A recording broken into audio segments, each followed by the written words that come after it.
السلام علیکم ورحمۃ اللہ وبرکاتہ۔ دوستو، امید ہے کہ آپ بخیر ہو، عافیت ہوں گے۔ الحمدللہ، اللہ کے شکر سے اللہ تبارک و تعالیٰ آپ کو خوش و خرم رکھے، آباد رکھے۔ دوستو، جیسا کہ آپ کو معلوم ہے، میں نے بتایا تھا کہ ہمارے دینی جرنی چینل پر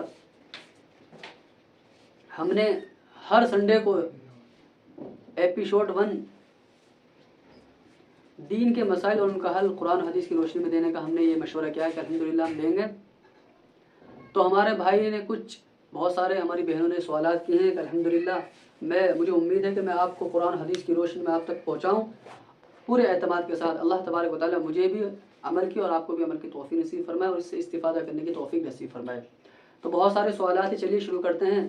بہت سارے ہیں تو اس لیے الحمدللہ میں ایک ایک کر کے آپ کے سامنے وہ سوالات رکھتا ہوں، آپ سنیں، اس سے استفادہ بھی کریں، یعنی کہ اس سے فیض حاصل کریں۔ تو پہلا سوال ہے، تبسم بانو دہلی سے پوچھتی ہیں، سوال ان کا ہے کہ گرم کھانے کو پھونک مار کر کھانا کیسا ہے؟ مفتی صاحب ذرا برائے مہربانی قرآن و حدیث کی روشنی میں بتا دیجئے کہ گرم کھانے کو پھونک مار کر کھانا کیسا ہے، کھا سکتے ہیں یا نہیں؟ دیکھیے تبسم بانو، گرم کھانے کو پھونک مار کر آپ صلی اللہ علیہ وسلم نے منع فرمایا ہے۔ حضرت ابن عباس رضی اللہ تعالیٰ عنہ نقل کرتے ہیں کہ آپ صلی اللہ علیہ وسلم نے گرم کھانے کو کھانے پینے سے، یعنی گرم کھانے کو پھونک مار کر کھانا پینا سے منع فرمایا ہے۔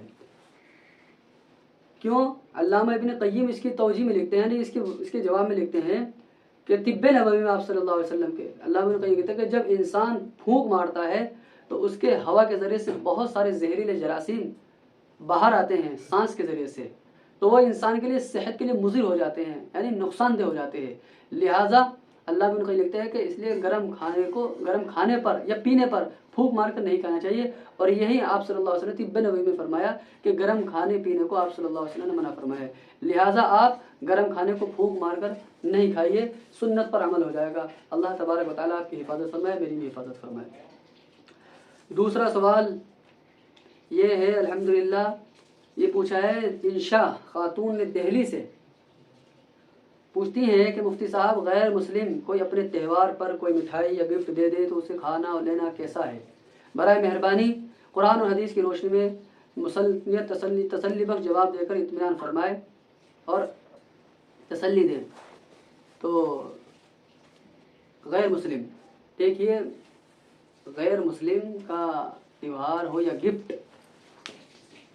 آپ جب لے سکتے ہیں کہ جب وہ مذہبی تہوار نہ ہو۔ مذہبی تہوار جو کہا جاتا ہے کہ جو ان کے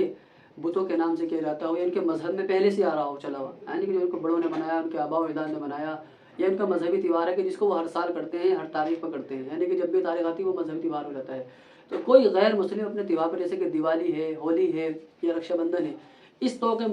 بہت سارے اکثر دیوالی کے اندر دیتے ہیں زیادہ تر تہوار پر گفٹ یا مٹھائی، اکثر ہمارے یہاں کا یہ طور طریقہ رہا ہے، پہلے سے چلا رہا ہے اور اب بھی ہے۔